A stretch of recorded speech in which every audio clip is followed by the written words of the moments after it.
Vi går vidare till nästa programpunkt som heter Angola berättar.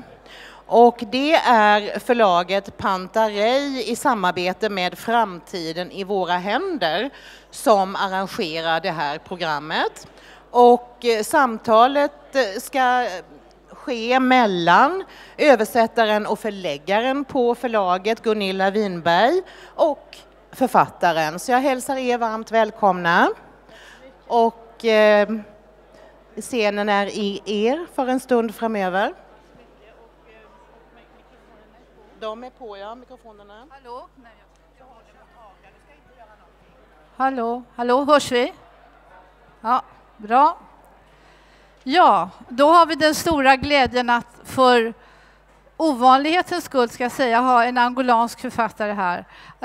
Sorry, I'm going to speak English. We have got the pleasure to have an Angolan writer here, José Luis Mendonca. You are very welcome. We have had a few other Angolan writers, Ondiaki 5 years ago, Pepetella 17 years ago, and between that I don't think we have had any Angolan writers. So we are very, very pleased to have José Luis with us, and we are going to introduce his book, which has just today been put into public, so to say. It's not available in the shops yet, but it will be possible to buy it here later on, where we have got our stand at the back. And it's called The Kingdom of the Kasuarine Forest.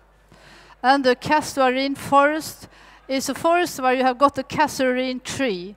And I don't know, we might be able first to explain what a Kasuarine tree is. Would you do that? Yes, good afternoon to everyone. Thank you to be here with us today. Casuarina is a tree that seems like the European pin. So small leaves like needles, agulhas. Yeah, it is like a pine tree, you can say, a pine tree. I always thought it was a pine tree, but it belongs to another family. Another family. It's very high and has got like pines coming down. Yeah. That is just a small information. Then we are going to speak about the book and what is important in the book. And first I would like to say that we are just before the independence of Angola, which was in 1975. The book starts there, and we are going to follow what is happening in Angola through about 12 years. And the main character is called Nkuku, and that means cuckoo. And it's a bird, yeah. And I would like to ask José Luis to tell us a bit about Nkuku, who is. Yeah, to tell about Nkuku, I have to tell you what are the key dates of Angolan history. So key dates is 1961, 1961, the start of the Liberation War. So there was the insurgents, then the Portuguese colonial regime vendetta, killed a lot of people. Then 75, we got the independence. And 77, there was an attempt of a putsch to take out the power, but they didn't succeed. Again, the nationalists make, like the Portuguese, a vendetta. So a lot of killings. Then 1983, in the guerrilla headquarters, there was a kind of burning people, like in the medieval era. So it was called the Red September in 83. So then Nkuku was born in 55. So in 75 he was 20 and he went to the war, to the army. In 87, he started going around and and discover this kingdom in the Luanda Island. Yeah. Then he is a kind of Sherlock Holmes trying to discover why these people that are all of them mental disabled, insane, why they built a kingdom like that. Yeah. All of them were mental disabled, Yeah. with they got a kind of syndrome of self-acquired amnesia. Yeah. And so Yeah. then the story starts there. Yeah. Him, Kuku, trying to discover why these people built that kingdom at Ilha. Yeah, that's exactly. You have now answered a few of my questions. Doesn't matter. But I think, as you said, he discovers the kingdom of the Kasserine forest. But could you? This is just part of the book. A lot of the book is about his life as a soldier. Would you tell us a bit about his life as a soldier? He was military service for many years, and there is a big part of the book which is about what he experienced as a soldier. So, soldier. Okay. Yes. Yeah. Yes. This personage, Kuku, he crossed the recent history of Angola. So, as a soldier, he went to the army. And his thinking of the war is to fight. So when he entered the army, the first thing he experienced was ideological fighting between the commanders. So after independence, because of the Cold War, Angola was dominated by the socialist regime. So, but inside the ruling party, also, there were clash, two groups. So he had a bad experience because he was just in training with guns and so on. Then he started experience a very huge discrimination because he studied in colonial time. He was called little bourgeois, petit bourgeois. You see? And he said, but why I am a petit bourgeois? I am just a person. That leads to the putsch of 27 May. Yeah. But I can also, since I have, José Luis has been working with this book for 2 years, but I have been working with it for 1 year, so I have also quite a lot of experience with it. No, I think that even if this book is, there's a lot of tragedy, there is a lot of humor also, and the way that José Luis is describing those commanders is hilarious. It's very funny. Some of them are very rigid, left-wing communists, and some are different, and they all look different, and they speak differently, and in a way, it's very funny to read about them. But José Luis, Kuku is, as you said, he's called the petit bourgeoisie because he comes from, he was trained as a clergyman. He was working in an office. He studied in colonial time. Yeah. So they said, you had the opportunity to study, so you are the class to destroy. Yeah. Instead of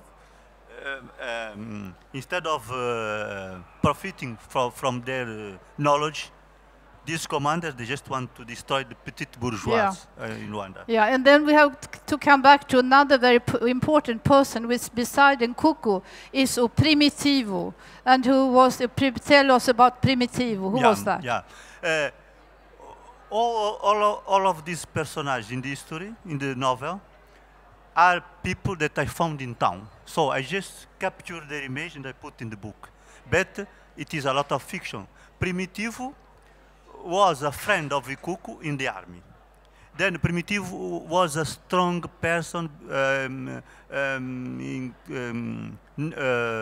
He read a lot. He always carried with him a bag of books. Even in the army, he was carrying a bag of books. So he was a kind of philosopher and a politician, and he had in his pockets, army trouser pockets, exercise books. So most of the things that I put in the book were cut from their exercise books. Essays, the plan of this kingdom, Casuarina's kingdom, were in his pockets. So this Primitivo, he had a big clash with a commander, Commissario Politico, in the army. And after the 27 May 77, many soldiers were took to the prison, many were killed. So he was the one who went to a concentration camp in a town. So he stayed there for 2 years. Then he was released after 2 years, but he became mental ill. Yeah. And he went to the mental hospital. Yeah, Then I think we are supposed to have a conversation now. Yeah. No, he went to the mental hospital. There is a funny story when Nkuku gets out to buy fish on the Ilha outside Luanda, and he meets with Primitivo, and had met him for many years. And Primitivo in the beginning just asked for money. He's begging. But eventually he recognized Nkuku. They were great friends. Already as children, they grew up together. And then Nkuku follows Primitivo and finds out this very special place, which is the kingdom of the Casuarinas, which is an old place for changing clothes before you are going to take a bath. You know, this kind of small huts you can have to put your clothes. And it's all destroyed. It has only got walls. It doesn't have a ceiling. But in that place live 5 men and 1 woman. And I don't think we have got the time to go into each one of them. Yeah. But they have all been to the mental hospital, and as José Luis says, they have all had terrible experience in the war. So they have adopted this way of forgetting everything that they experienced. And they just live in the ordinary daily life without trying to get food and do simple routines. But the big idea for Primitivo, who is the one who is not mad, I think, he would like to have this kingdom with the constitution and the government. And he asks Nkuku to help to organize a referendum, an election. And then you have to tell us what happens then. Then Nkuku shows us. Just to tell you one thing, this personage, this man belongs to, there are 3 parties after that conquered independence. So this one belongs to FNLA, the other one to UNITA, and Primitive was from MPLA. So the 3 parties, this is a metaphor. Yeah, but you don't have to know that in order to enjoy the book. We're together in the kingdom. But you asked me about the... Yeah, I asked you because he asked Nkuku to help in organizing the election. Yeah, then they were very... they were living together in this kingdom, and they start a process of the regime of... I called it... how do I call it? The regime, the political regime. You call it a kingdom, a constitutional kingdom. So when they try to make a European model of politics, like the election and so on, then the kingdom collapsed. There was one guy who never spoke. He never spoke. He had lost his voice. So he poisoned the coffee of everybody. Yeah. So all of them died. I thought you were not going to tell that because that's the very end of the story. But anyhow. Yeah, but I think we have to come back to one other important part of the book is that Nkuku, he gets a scholarship for Germany. He goes to East Germany at that time. He studies to be an economist. He comes back and he gets promoted, gets into the Ministry of Finance, and he's asked to write a thesis on how to improve the economy of Angola. He comes back with a paper called "What if the minister lived in the slums?" Yeah. You know, in the bad parts of the city. And the man who accepts this thesis is not the minister, but the assistant ministers. And he sacks Nkuku already. So you cannot, this is going to be terrible. You cannot have your work any longer. You are dismissed. So Nkuku has to go back to the first job he had as a 20-year-old before he got into the army. That is the sad story. But I think you should tell us a bit about why he wrote this thesis. What was good with having the ministers living in the slums? Yeah. Can you tell that? Because that is a very important part of the book. Very important. Yeah. This is because in Africa we have a big wall, a big separation between the power and the people. And the Nkuku thesis was that the ministers should live in the poor barrios to arrange the roads, to put electricity, water, and so on. So they don't see what are the people's conditions. So because of this, he was fired. He was not fired out of job because he was mutilated from the war. Yeah, that's true. So they have pity of him. Yeah, they disclassified him just that. Yeah. But that was a very tragic thing for him, because he really wanted to do something good for his country, and he really believed. And I think universally it would be very good if the ministers live in the poor areas of the towns. They would understand the problems, and as he says, they would give education to everybody and arrange electricity and water and sanitation and so on and so on. I think that we also have to, we have to talk about Stravinsky. Oh. Stravinsky is a cat. It's a very special cat that Nkuki gets from a German friend in East Germany. And Stravinsky, tell us what is special about him. Yeah, Stravinsky is a cat, an Egyptian cat with mediunic powers. So while you are sleeping, he can read your past. So Cuckoo used the cat to put close all these mental disabled people to know how they get there to the kingdom. Yeah, so the cat has a big role in the novel. It is one of the strongest part of the book at the end of the book. He knows to play. He knows to play the piano as well. Cat plays piano also. Yeah. Because he came from Germany, so. Yeah, no, but that part is telling us exactly why those 6 people really got not mad, but they closed their brain for some extremely brutal experiences that we don't have time to go in through. But I think it was a genial idea from you to have this cat telling us about what happened to them. To the cat? No, to the people in the kingdom. Yeah, you see, after the independence, 2 years after 3, in Luanda there were a lot of these people, mental disabled, with mental illness. Even a mercenary white man from the external army. So I was very interested to is why I give homage to them in this book. At the end, when the elections came, there was a guy who never spoke, and he was not elected to vote. So he was very angry, and he couldn't speak. That's why he couldn't speak. He poisoned everybody. But at the end, he spoke something. He said, you didn't want me to be elected. Your son of a bitch. Yeah. So he could speak.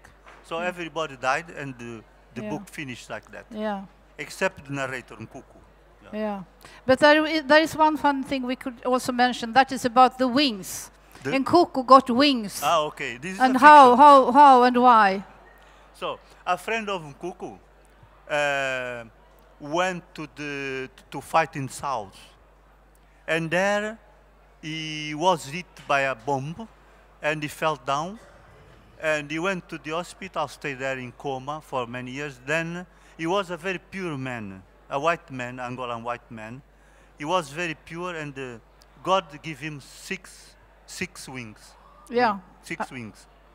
So he gave 2 to Nkuku. So Nkuku could fly also. But he also, now I'm sorry, I don't remember exactly, but there were 2 rules. They had to fulfill 2 rules in order to get the wings. Yeah. You had to be a good person. You have to be a good person. Yeah. You have to take away all the sins and pecados, sins.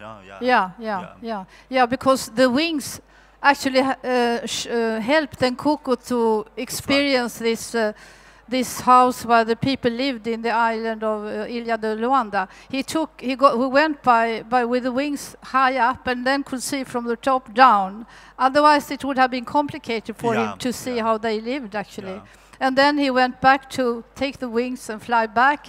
And it was during the time in Angola when it was recollier obligatorio, was it called? When you are not allowed to go out after a certain time in the evening. So because of the wings, he could manage to get back home. So that was a kind of fantastic part also. Yeah.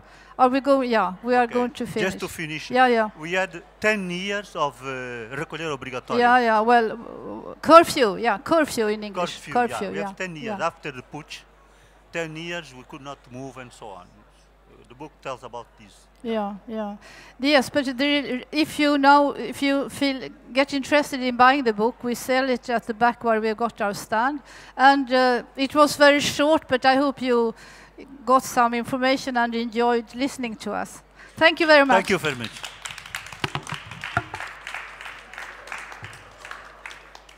Thank you very much.